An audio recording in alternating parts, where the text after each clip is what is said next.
All right, we are live. Guys, welcome back to the F Words with Gordo. I'm your host, Gordo, and today we're talking about films and television. This is actually a TV show.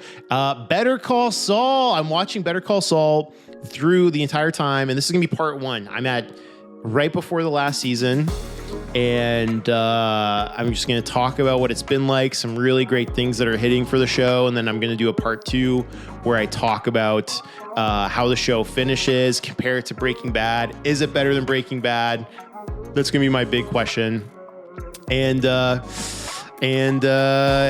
hey guys, love that you guys are part of the show. Love that you check it out. Love that you watch or listen wherever you are. If there's a topic, that you are interested in hearing about, let me know, reach out, DM me, and just appreciate you guys following along, listening, and keeping up the show. So thanks so much. Love you guys and enjoy the episode.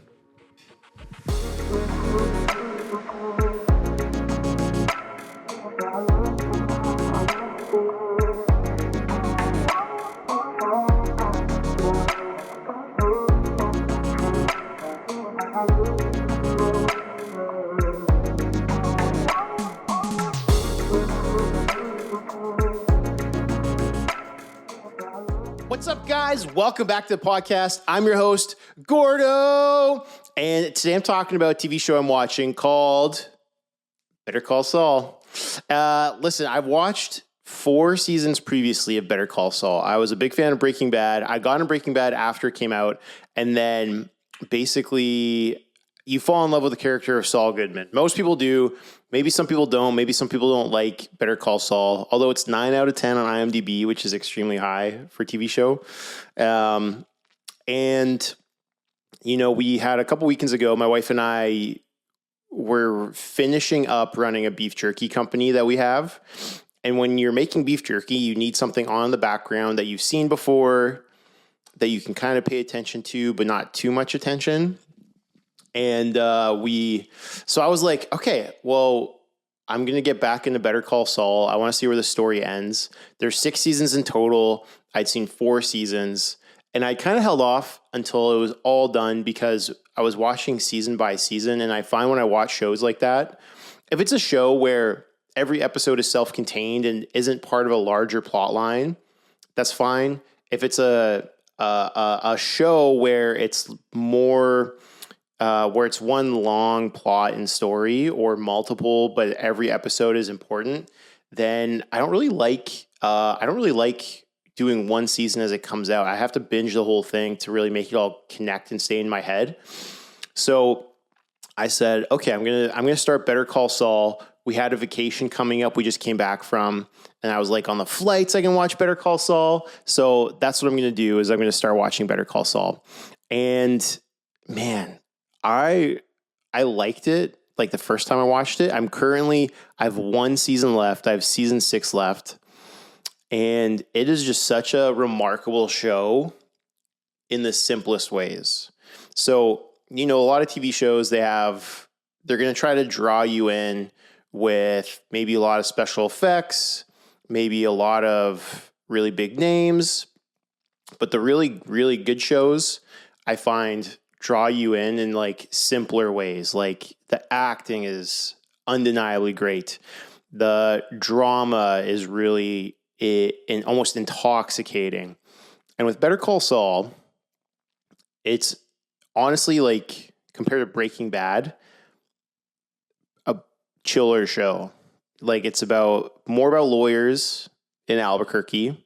It's more about, well, I guess Breaking Bad's about family relationships, but Better Call Saul is about Saul Goodman and his relationship with his brother, which is really important and formative. And then just other people in Albuquerque, some of them connected to Breaking Bad, some of them not. And the first time I watched it, I was like, oh, this is pretty good. But I had kind of just finished Breaking Bad not long before it. And when you come off the high of Breaking Bad, getting into the first season of Better Call Saul is like it's whiplash. It's maybe that's not the right like comparison, but you're basically like chugging along at 150 on the highway and you got to slam on the brakes. Like, it's that big of a pacing shift. but when you are able to binge these seasons back to back, it is just like really remarkable storytelling, really remarkable acting, and really remarkable like cinematography, which is kind of funny. Like it's like it almost feels like they're doing the show on a budget at times, not because it feels cheap, but because again, instead of like leveraging high amounts of money to make the show, it feels like they're like just doing all these simple things. So every shot is really intentional. There's a lot of contrasting shots. There's a lot of like blurry to focus shots. The acting, like the Saul Goodman's brother, his acting in the show is really, really remarkable.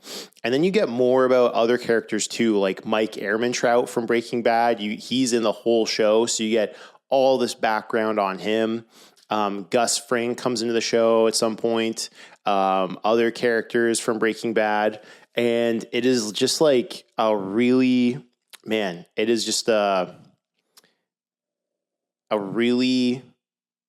it's like a really fun watch.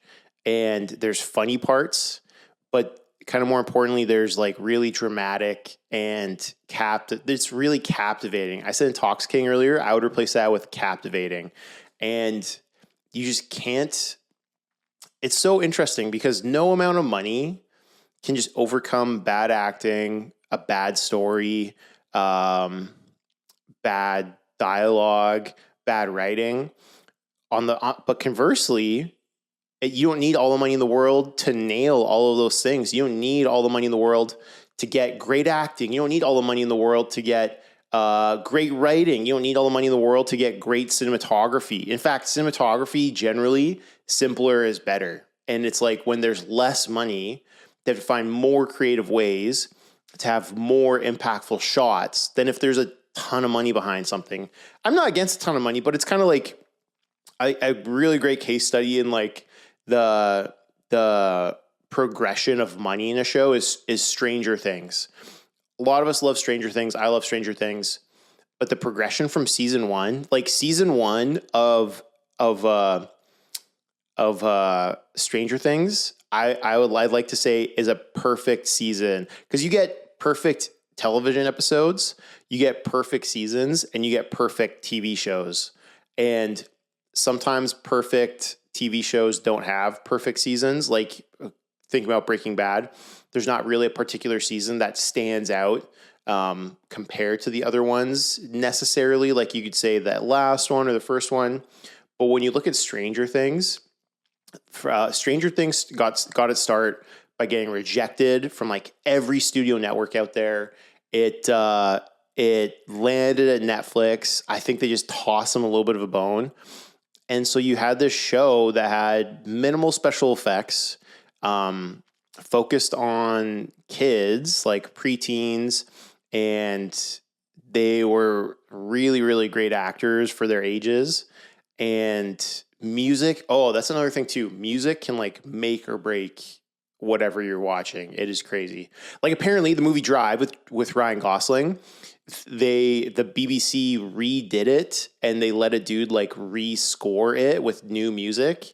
And someone I was talking to said it is total trash. It's like such a different movie with different music, which is maybe not surprising, but it kind of is surprising if you get that ability to watch two things or the same thing twice.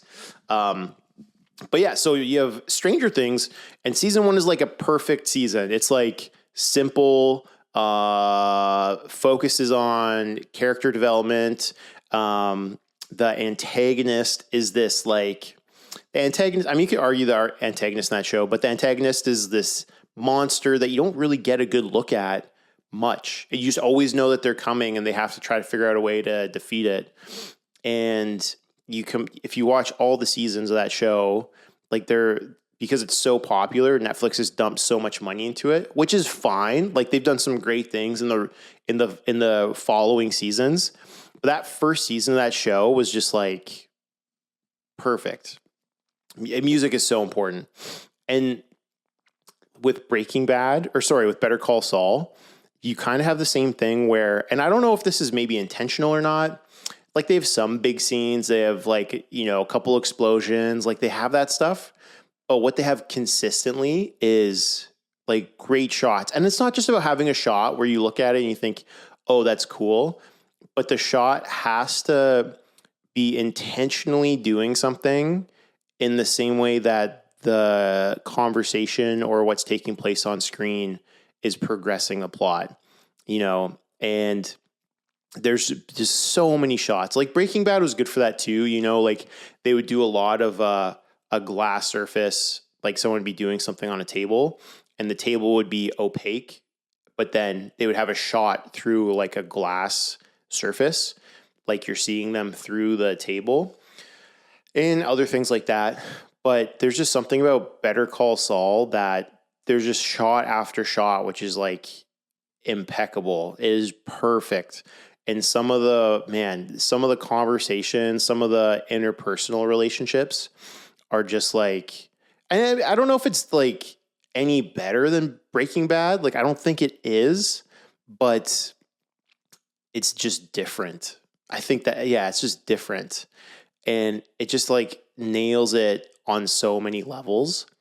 And so far I'm kind of questioning. So I haven't seen Breaking Bad in like 10 years, but I'm kind of questioning, man, is Better Call Saul actually a better TV show than Breaking Bad? I don't know if it is. Like, I think it's very hard to argue that Breaking Bad isn't the best show to ever come on TV. There's a time where it was argued with Game of Thrones is the best show on TV, and then Game of Thrones, HBO. To be fair, like they're waiting for the author to write the last book. He still hasn't written it to this day. And so they wrote the last season and it was like dumpster fire and kind of took it out of the running for best show ever. Breaking Bad, in my opinion, is pretty inarguable to say it's not the best show of all time. But and it's just so captivating. And that's what I love. It's like, I love big blockbuster, huge budget movies, TV shows, but I think there's something with humans that can resonate with something simpler that, sometimes it's just about putting yourself in a character's shoes, but there's something like wonderfully simple and quaint about something that you can just get lost in. And there's just things about Better Call Saul that are it's just so simple, and you when you boil these like shows or movies down, you get to what's the main thing that's going on here. And, it's just like, I don't know. I guess I'm only 5 seasons out of 6 seasons in, but with Better Call Saul, it's just someone who's trying to like live his fullest life, fulfill his purpose. It might sound kind of cheesy, but when you see the show and you see his progression in the show, like one thing that happens is when the show starts, he's a lawyer. And this is the first episode. He's a lawyer whose office is in the back of a Vietnamese nail salon. And he drives this Suzuki Esteem, which I didn't even know was a car model, with like a mismatched door, and is a piece of garbage, just an absolute piece of crap. And then he gets this kind of cheesy mug that says world's greatest lawyer, but his friend wrote second because she's a lawyer too. And so this cup is in the whole show basically. And then he does some excellent law work, but he's a solo practitioner. So he needs a bigger firm to come in and support him in this thing. And then through that, he gets a job at a different big firm. And he gets put up in corporate housing. He gets this big office with this expensive desk, and he gets a new car. And, he doesn't fit. Like he says in the show, he's a square peg in a round hole. And one thing that happens, and it's like, this is what's so funny, is when he's in that season at this law practice, nothing goes wrong. Like it's good, but it's boring and it's not him. And the the breaking point for him is he gets in his car, and this happens multiple times, but he's just like had the most boring, non-fulfilling day of his life. And he tries to put this cheesy coffee cup into the holder, and it doesn't fit for the whole show. Or sorry, the whole time he has the car. And he's putting it in, he's trying to make it work, and they have a scene where there's a camera in the cup holder, and you're seeing him try to like finagle the cup into the cup holder. And then he goes and gets a tire iron and breaks out the shell of the cup holder so it's big enough to hold his cup. And he kind of, he like breathes a sigh of relief. Anyway, and then he ends up getting himself fired from this law practice because he just hates it and goes back to his Suzuki Esteem in his office in the back of a nail salon. And that's something that really stands out of the show is like knowing who you are, knowing what it's kind of different than like surface level, like what are your values? But it's like, who are you? Like, who are you and what are you supposed to do on this planet? And how, I mean, this is probably an argument or conversation, but it really leans in the side of you can't change who you are. You are who you are, and you have to lean into that. There's unhealthy things about that. Like, I think believing we can change and getting second chances is really important. People can change. But it's very interesting to consider the point of we can't change. We are who we are, and we have to fully embrace that. And I think that's something I just really, I think I feel very different from Saul Goodman. And so to see him figure that out and live that out in such a different way than I would is something that becomes really captivating about this show. Because we know the person he goes on to be in Breaking Bad. Saul Goodman goes on to be this lawyer, this crooked lawyer who helps criminals, what would you say? Basically with operations, like figure out how to clean their money and everything. But it's like how he gets there is the interesting point about how he gets there is that we're all on that journey. We're all on that journey to figure out who am I and what is my purpose and how do I live that out? And sometimes you do things, whoa. I didn't realize this till right now, how much this is important to me. But sometimes you do things that are different than what everyone else would do, and people think you're crazy and wrong and stupid and awful even for decisions you make. And sometimes you have to push through that to do what you believe in and what's right. We kind of know that, but I think I've made decisions in the last 5 years that other people look at and have said so many things. I wouldn't have done it that way. Are you sure you consider all the sides? Blah, blah, blah, blah, blah. And when you see Saul Goodman, there's a lot of things about Saul Goodman that I would not try to edify in my life. But yeah, maybe that's something that's really I've really identified with him over is even when it's counter to everything else and makes sense to anyone else, you still have to do what you have to do. And yeah, and that's what has made it such a good show so far. Like I said, I have one season left. There's a lot. Oh man, there's such a good character. They introduce another character later on in the show. I won't share too much, but he's another member of the Salamanca family, which in Breaking Bad is this crime family that is a pretty important part, especially early on with Tuco Salamanca. Anyway, one of his cousins is in the show, and excellent character.